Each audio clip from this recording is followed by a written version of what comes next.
Entropy units, JK, why are they so confusing?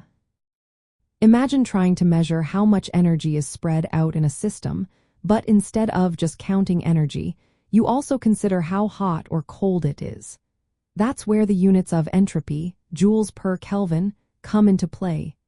It can be puzzling because entropy isn't just about energy or temperature alone. It's about how energy disperses relative to temperature. Let's break it down.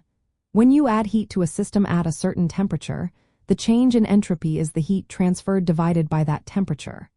So, if you transfer a certain number of joules of heat at a specific Kelvin temperature, the ratio gives you the entropy change.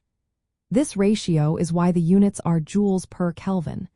It's a way of measuring how much energy is spreading out per unit of temperature. Think of it like this. Energy in joules shows how much heat is involved, but dividing by Kelvin scales that energy to the system's thermal state. The higher the temperature, the less impact a given amount of energy has on entropy. That's why the units are joules per Kelvin. They connect energy dispersal directly to temperature. Since entropy is a state function, its value depends only on the current state of the system, not how it got there. You can find the change in entropy by adding up the reversible heat transfers divided by their respective temperatures.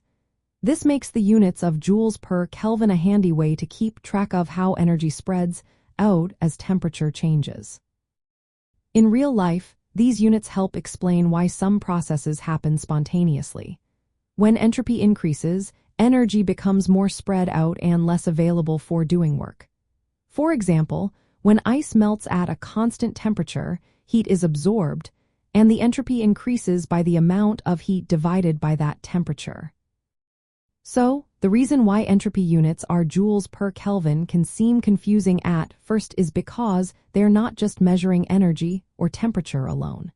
They're measuring how energy disperses in relation to temperature. This ratio links microscopic disorder with the larger picture of thermodynamics, making it a powerful but sometimes tricky concept to grasp.